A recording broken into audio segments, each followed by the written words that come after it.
नमस्कार.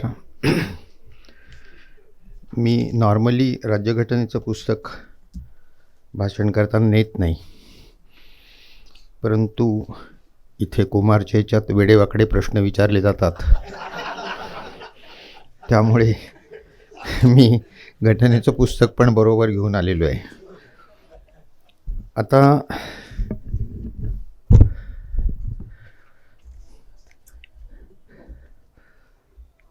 मी 1973 साली SP कॉलेजला प्रोफेसर म्हणून सुरुवात केली, म्हणजे 52 वर्ष झाली. आणि पहिल्याच वर्षी योगायोगाने मला कॉन्स्टिट्यूशन शिकवायला आली आणि तेव्हापासून आत्तापर्यंत 52 वर्ष मी कॉन्स्टिट्यूशनच शिकवतो आहे.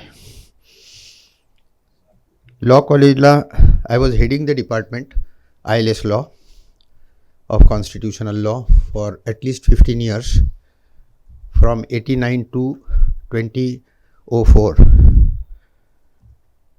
त्यावेळी शिकवताना पहिल्या टर्मला 30 लेक्चर आणि दुसऱ्या टर्मला 30 लेक्चर असं 60 लेक्चर्समध्ये कॉन्स्टिट्यूशन शिकवली जायची.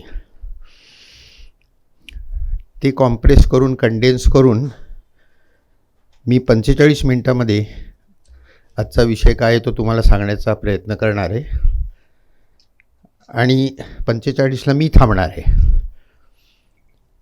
हे मी का सांगतो की प्राध्यापक एकदा बोलायला लागले की किती वेळ बोलतील याची खात्री नसते, मग मनावर प्रेशर राहतं. त्यामुळे मी 45ने थांबणार आहे आणि पुढे तुम्ही राज्यघटनेबद्दल कुठलाही प्रश्न मला विचारलात तरी चालेल, पण पुढची 45 मिनटं आपण प्रश्नोत्तराला ठेवूया. आजचा विषय एक्झिक्युटिव्ह आणि ज्युडिशरी असा आहे. सुरुवातीला एक गोष्ट लक्षात घ्या की जगामध्ये डेमोक्रेसी हा एक फॉर्म आहे आणि नॉन डेमोक्रॅटिक हा दुसरा फॉर्म आहे. मग त्याच्यात डिक्टेटरशिप येईल, मिलिटरी रूल येईल, वगैरे वगैरे, वन पार्टी सिस्टीम येईल. लोकशाही ही जगामध्ये फारशी चाललेली नाही आहे. र्युपर्ट इमर्सन नावाचे एक फार मोठे राजकीय शास्त्रज्ञ आहेत अमेरिकेतले.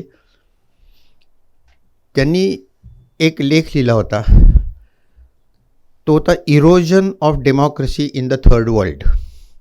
थर्ड वर्ल्ड म्हणजे आशिया खंड, आफ्रिका खंड, लॅटिन अमेरिका.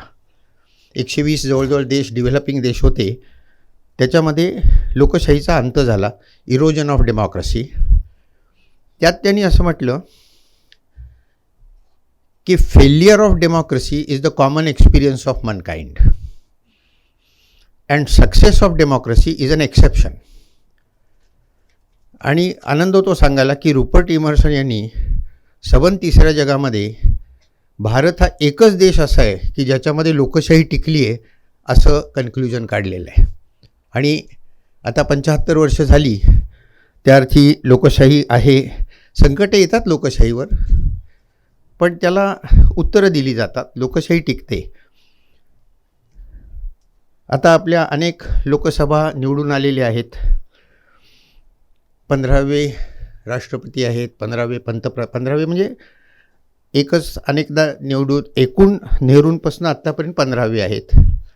इलेक्शन कमिशनर अनेक झाले आणि आत्ताच सुप्रीम कोर्टाचा विषय चालला आहे, तर 52वे चीफ जस्टिस पण आले.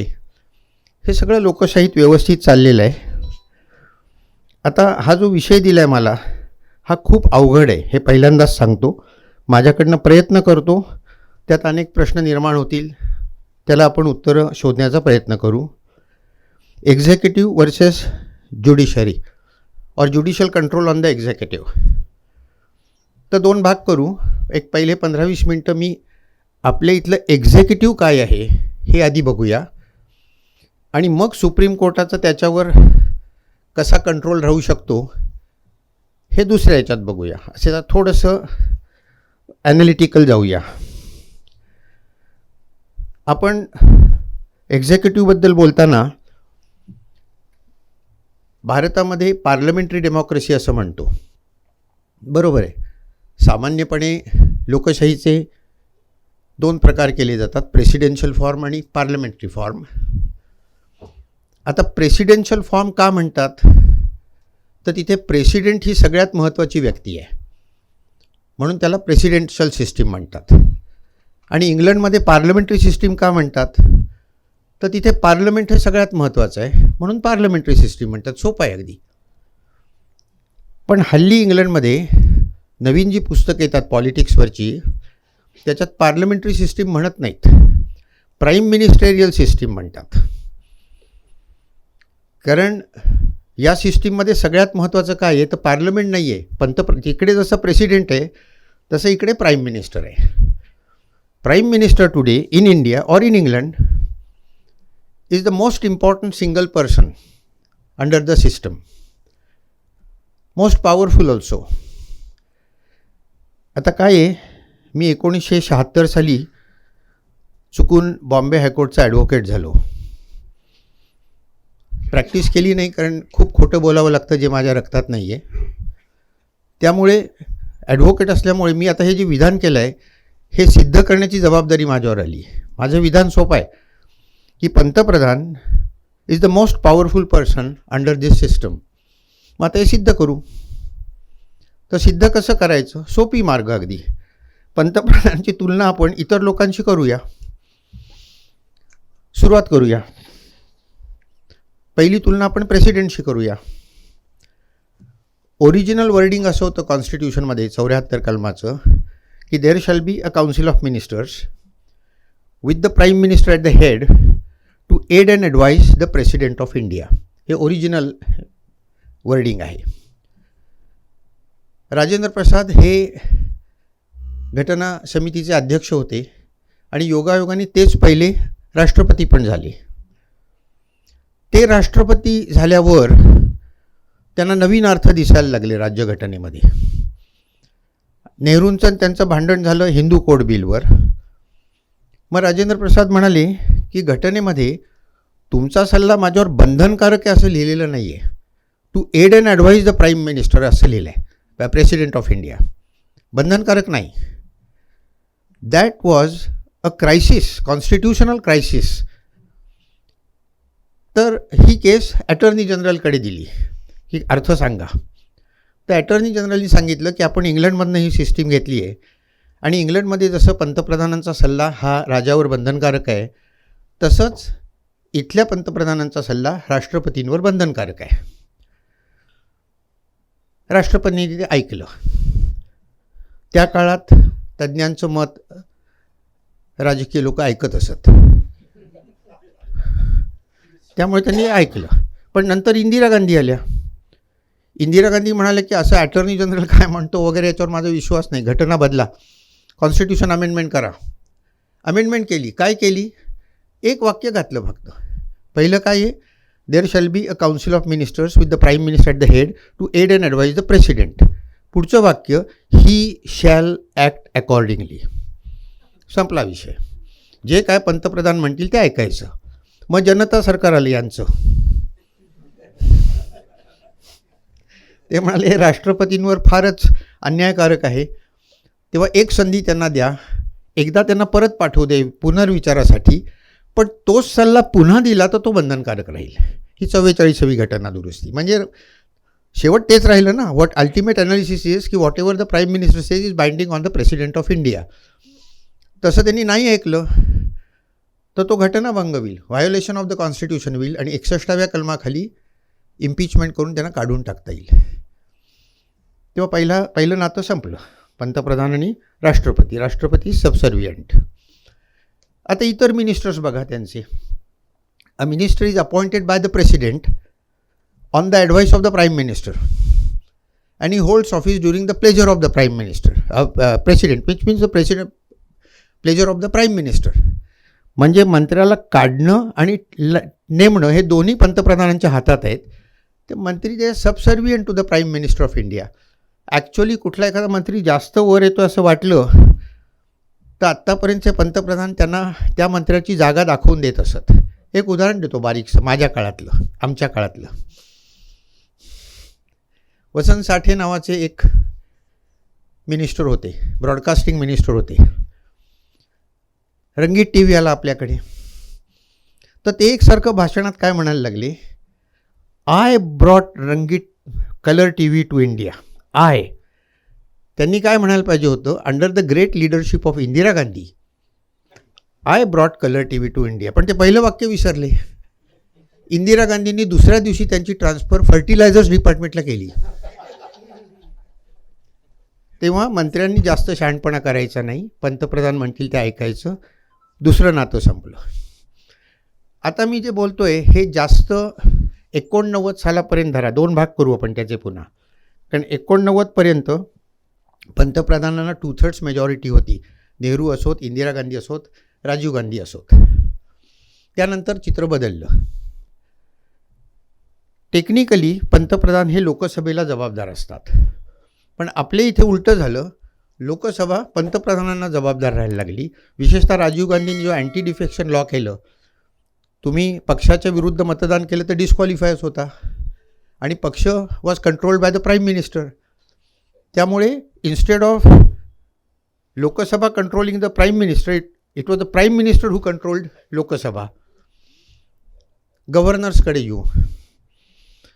आपल्या सगळ्यांनाच गव्हर्नर जे काही महान दिवे लावत आहेत ते कल्पना आहे सगळ्यांना. Governor is appointed by the president on the advice of the prime minister and holds office during the pleasure of the president, म्हणजे पुन्हा प्राईम मिनिस्टर. सोली सोराबजीने एक पुस्तक लिहिलं आहे, त्याचं टायटलच आहे, टायटलच की governor the sage or saboteur of the Indian constitution. Sage म्हणजे महान व्यक्ती, साबोटर म्हणजे एक्स्ट्रीमिस्ट. गव्हर्नर हा त्यावेळी का नेमला गेला की फुटीर प्रवृत्ती होती, केंद्राकडे थोडंफार सत्ता राहावी म्हणून घटना समितीमध्ये 34 पानं 34 लोकांनी भाग घेतलेला आहे. ते संपूर्ण मी वाचून काढलेलं आहे.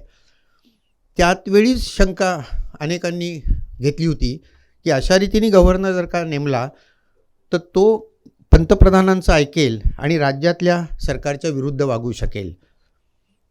बरोबर तसंच झालं अनेक ठिकाणी की जिथे 2 पक्ष येतात, केंद्रात वेगळा पक्ष आणि राज्यात वेगळा पक्ष, तिथे governor acts on the advice of the prime minister. खुद्द सुप्रीम कोर्टाने एका केसमध्ये सांगितलं आहे की गव्हर्नरनी लक्षात ठेवावं की he is not an employee of the central government, he is the head of the state. त्या राज्याचा तो प्रमुख आहे आणि त्यांनी 159 कलमाखाली जी शपथ घेतली आहे की मी राज्याशी प्रामाणिक राहीन, त्यांच्या सेवेला वाहून येईल, त्याप्रमाणे त्यांनी वागायला पाहिजे. पंतप्रधानाचा नोकर असल्यासारखं वागता कामा नये. प्रत्यक्षात असं होत नाही. आता जरा अवघड विषय आहे, पंतप्रधान आणि supreme court. Supreme court actually आम्ही राज्यशास्त्रामध्ये लोकशाहीची व्याख्याच अशी करतो की जिथे सुप्रीम कोर्ट इंडिपेंडंट आहे, कोणाच्याही बंधनाखाली नाही. परंतु आपल्या इथे थोडं वेगळं घडत गेलं. इंडिपेंडन्स ऑफ ज्युडिशरीकरता अनेक कलम आहेत. त्यांना नेमायचं कसं, त्यांना काढता येत नाही, महाभियोग करावा लागतो, त्यांचा पगार कमी करता येत नाही, वगैरे वगैरे.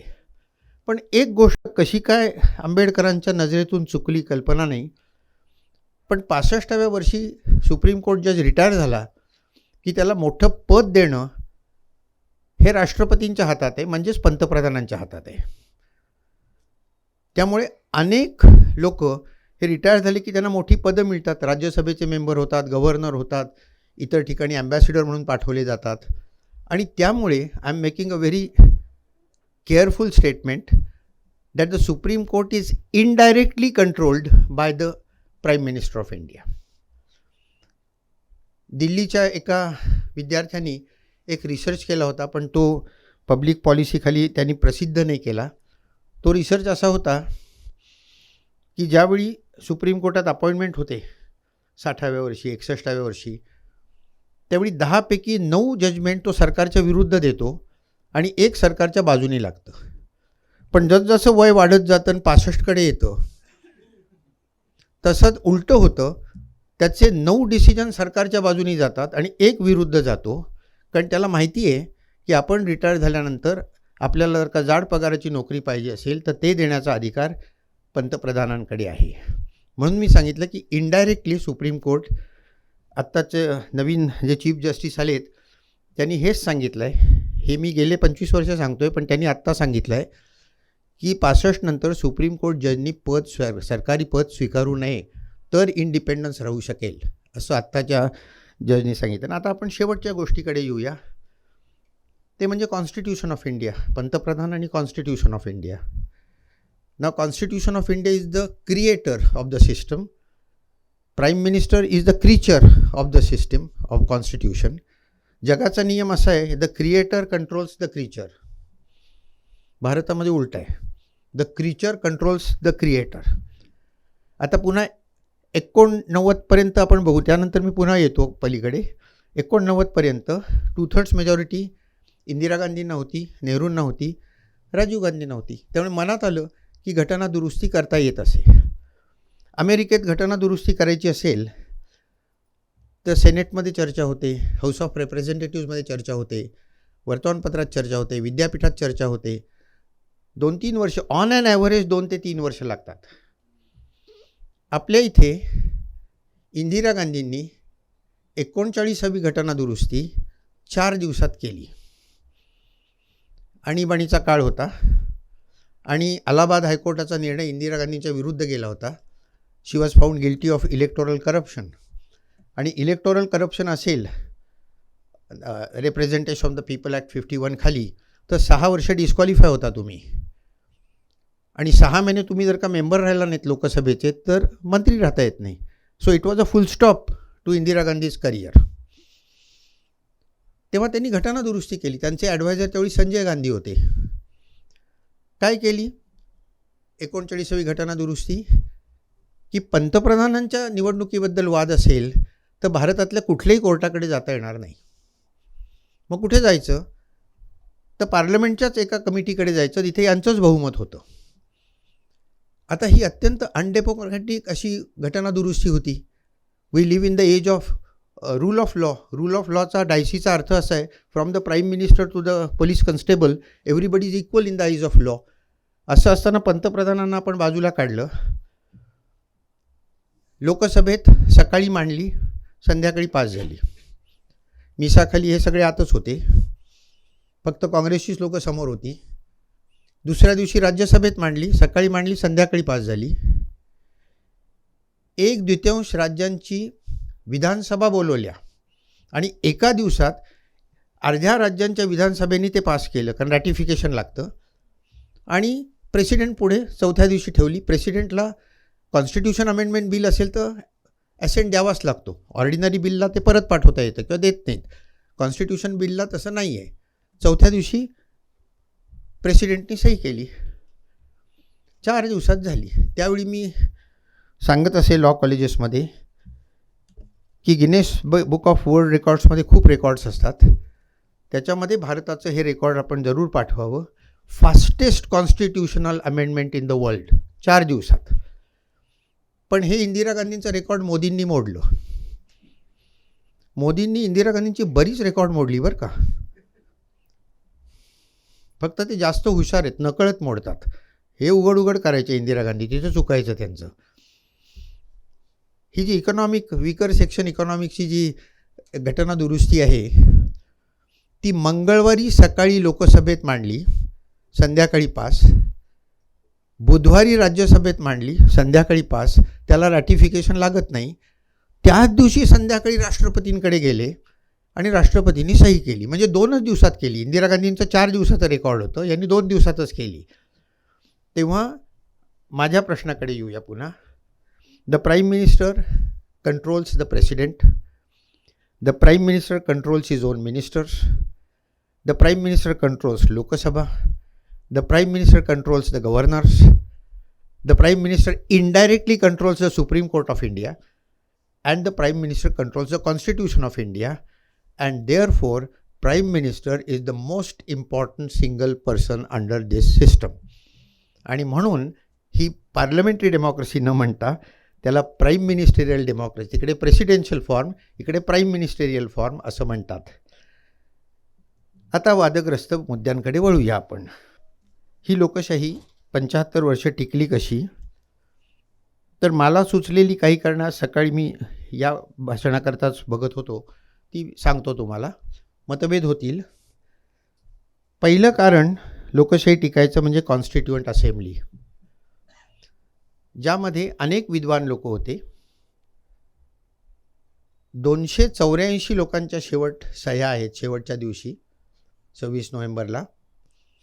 2 वर्ष 11 महिने 7 दिवस विचार करून जगातल्या सर्व राज्यघटना वाचून सगळ्या राज्यघटनेतल्या चांगल्या चांगल्या गोष्टी घेऊन ही राज्यघटना लिहिली गेली आणि ती आपल्याला मिळाली.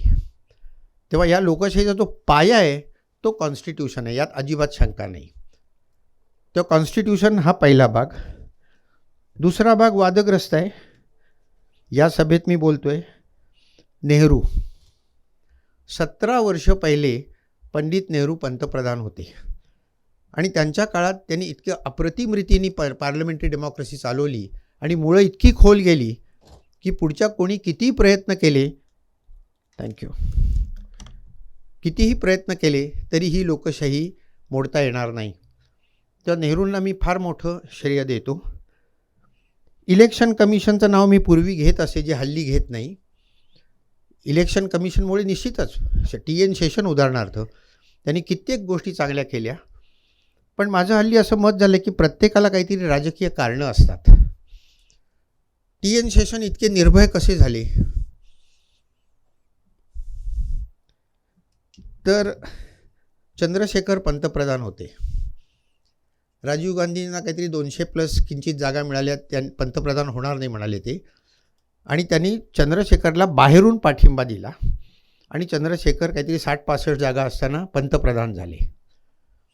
त्यांनी रमादेवी नावाच्या ज्या बाई होत्या, ज्या राज्यसभेच्या डायरेक्टर जनरल होत्या, त्यांना इलेक्शन कमिशनर नेमायचं ठरवलं. तेव्हा राजीव गांधी म्हणाले त्यांना नेमू नका, TN शेषन माझा माणूस आहे, त्याला नेमा. चंद्रशेखरनं हातात काही सत्ता नव्हती, तेव्हा त्यांनी TN शेषन यांना नेमलं. त्यानंतर राजीव गांधींची हत्या झाली. आपल्यावर ज्यांनी उपकार केलेले असतात त्याला आपण देणं लागतो. आता राजीव गांधींची हत्या झाली, त्यामुळे TN शेषन कोणालाही देणं लागत नव्हते. पॉईंट 1. दुसरी गोष्ट, शेषनला जर का काढायचं असेल तर 2/3 मेजॉरिटी लागते. चंद्रशेखरकडे 60 लोक होते, तर 2/3 मेजॉरिटीचा प्रश्नच येत नव्हता. तर TN शेषनला कोणीही काढू शकत नव्हतं. ते कोणाचं देणं लागत नव्हते, त्यांना कोणी काढू शकत नव्हतं. आणि त्यांनी सांगून टाकलं की मी रिटायर झालो की मला कुठलंही पद नको आहे. त्यामुळे ते निर्भय झाले. तर निर्भय व्हायला सुद्धा काही काही कारणं लागतात.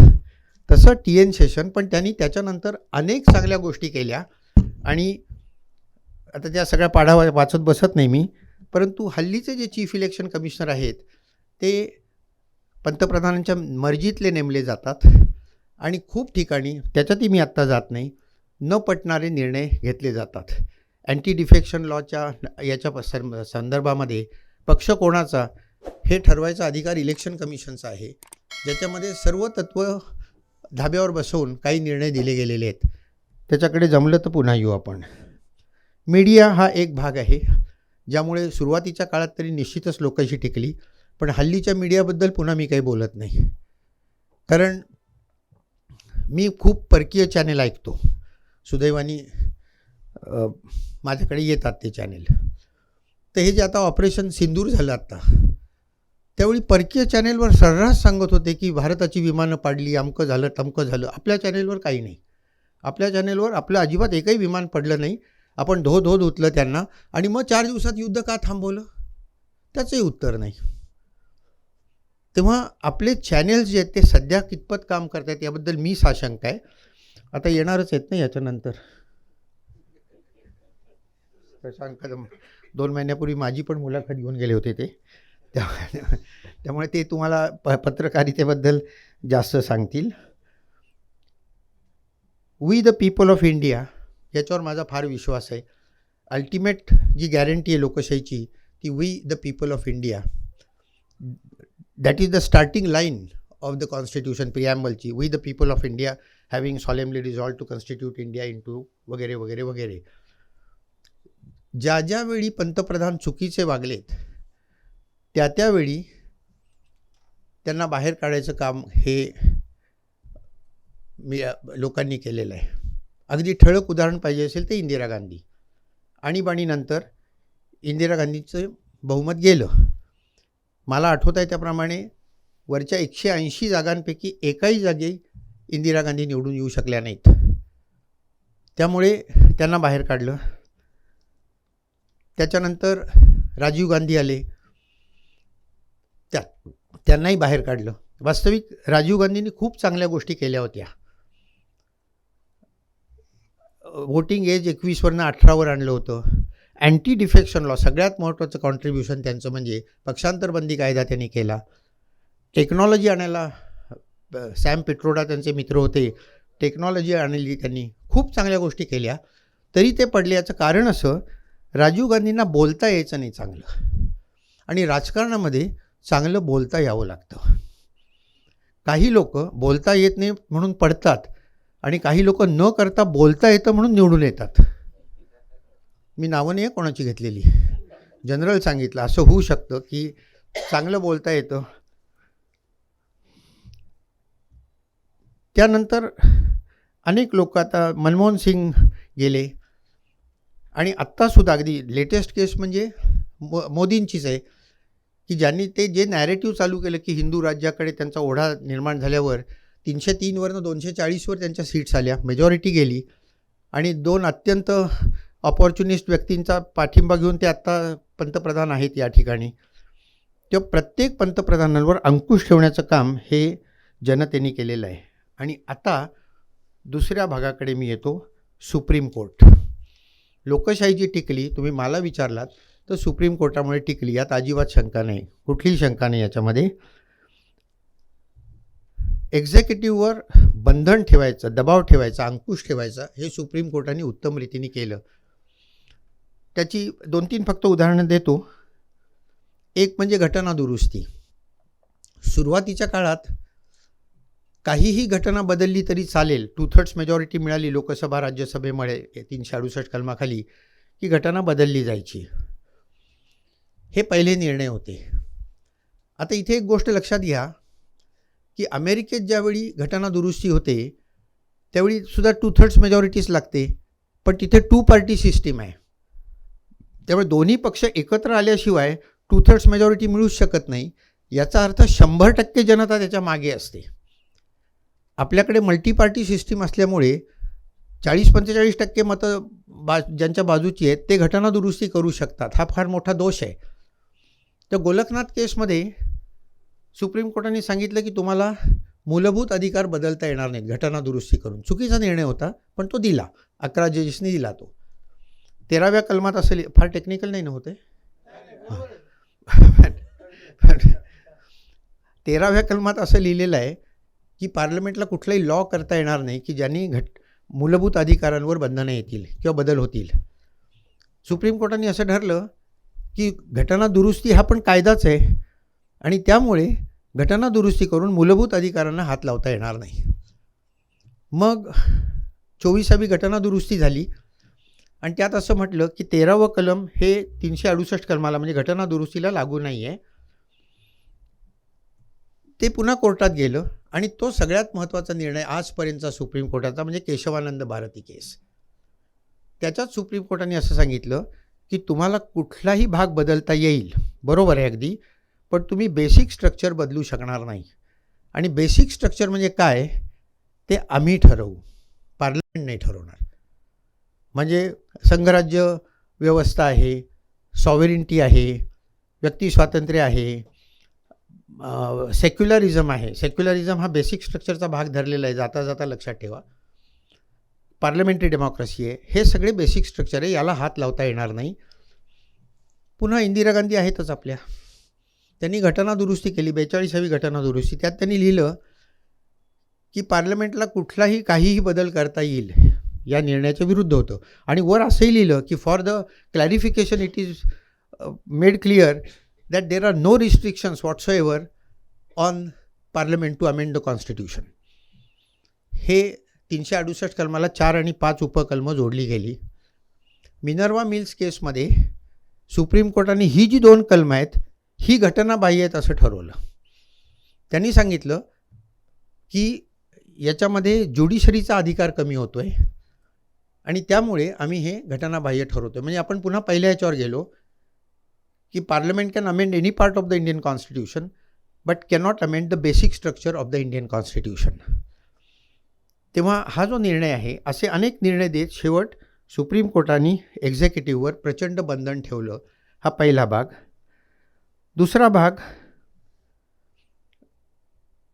आत्ता ही जी अपॉइंटमेंट आहे, कलेजियम सिस्टीम जी आहे, हा सुप्रीम कोर्टाने लावलेला शोध आहे बरं का. अगदी टेक्निकली जर का बघायला गेलं तर कदाचित ते घटनाबाह्यसुद्धा ठरू शकेल. काय झालं, हा जो केशवानंद भारती खटला होता, याच्यात हेगडे शेलार यांनी 3 जजेसनी इंदिरा गांधींच्या विरुद्ध निर्णय दिला की बेसिक स्ट्रक्चर बदलता येणार नाही. त्यामुळे चीफ जस्टिस नेमायची जेव्हा वेळ आली त्यावेळी इंदिरा गांधी या तिघांना डावललं सिनियर असून आणि तिथे रे नावाच्या व्यक्तीची अपॉइंटमेंट केली. या तिघांनी राजीनामे दिले. पुन्हा आणीबाणीमध्ये माणसाला जगण्याचा अधिकार आहे की नाही यावर केस झाली आणि या केसमध्ये त्यात चंद्रचूडांचे वडील होते. 5 4 जजेसनी सांगितलं की आणीबाणीमध्ये जगण्याचा अधिकारसुद्धा काढून घेता येतो. एकट्या खन्ना नावाचा जज होते, HR खन्ना, त्यांनी सांगितलं की नाही, आणीबाणीसुद्धा जगण्याचा अधिकार नाही काढून घेता येणार. त्यांचं एकमेव डिसेंटिंग जजमेंट आलं. ते बरोबर ठरलं काही काळाने. म्हणजे चंद्रचूड एकदा SP कॉलेजमध्ये भाषण द्यायला आले होते, त्यावेळी ते म्हणाले की हा निर्णय देण्याच्या ऐवजी राजीनामा द्यायला पाहिजे होता. हे अर्थात त्यांना नंतर सुचलेली अक्कल होती. रिटायर झाल्यानंतर खूप जणांना नवीन नवीन सुचतात कल्पना. तेव्हा इंदिरा गांधींच्या विरुद्ध गेला हा निर्णय. इंदिरा गांधींनी खन्नाला न नेमता बेग नावाच्या माणसाला नेमलं. म्हणजे केवळ त्यांच्या विरुद्ध निर्णय देणारे जे जजेस होते त्यांना बाजूला काढून त्यांच्या मर्जीतले जजेस नेमायला सुरुवात केली. म्हणजे इंडिपेंडन्स ऑफ ज्युडिशरी गेल्यातच जमा होतं. तिथे सुप्रीम कोर्टाने पुन्हा कलेजियम सिस्टीमची सुरुवात केली आणि त्यांनी सांगितलं काय कलम आहे की प्रेसिडेंटनी जजेस नेमायच्या आधी चीफ जस्टिसला कन्सल्ट करायला पाहिजे.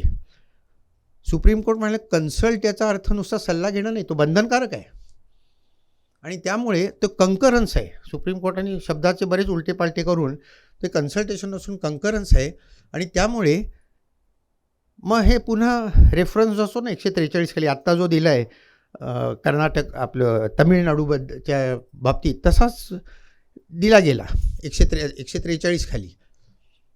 आणि सुप्रीम कोर्टाच्या 9 जजेसनी सांगितलं की कलेजियम जे सांगेल त्यालाच नेमावं लागेल.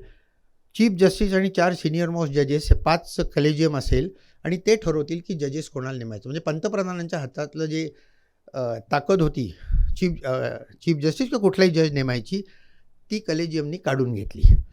आणि जोपर्यंत याच्याहून चांगली सिस्टीम निघत नाही तोपर्यंत कलेजियममुळे सुप्रीम कोर्टाचा इंडिपेंडन्स हा अबाधित राहणार आहे. आता ही 9 जजेसचा आहे बरं का हा निर्णय. आणि आता शेवटच्या याच्याकडे मी येतो. तमिळनाडूची आत्ताची जी केस झाली, गव्हर्नरनी विधानसभेने एखादं बिल पास करून पाठवलं की गव्हर्नरनी त्याला संमती द्यायची. असे 200 कलम आहे. त्या 200 कलमात काय म्हटलेलं आहे की इदर he assents or withholds his assent or returns the bill to Vidhansabha or reserves it to for the consideration of the president of India. असे ऑप्शन्स आहेत. तमिळनाडूचे जे गव्हर्नर होते त्यांनी हे बिल पास केल्यानंतर काहीच केलं नाही. म्हणजे ॲसेंटही दिला नाही, विथहोल्डही केलं असं म्हटलं नाही, परतही पाठवलं नाही.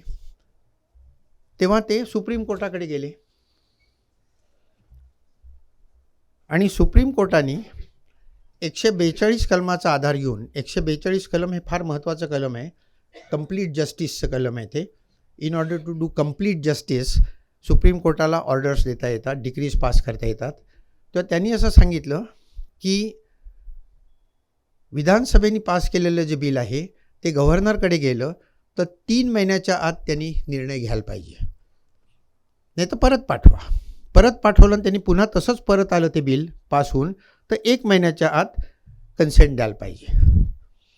आता हे केलं नव्हतं त्यांनी. काही वर्ष थांबली होती बिलं. तेव्हा सुप्रीम कोर्टाने 142 कलमाचा आधार घेऊन सांगितलं की गव्हर्नरनी सही केली नसेल तरी त्याचं कायद्यात रूपांतर झालेलं आहे.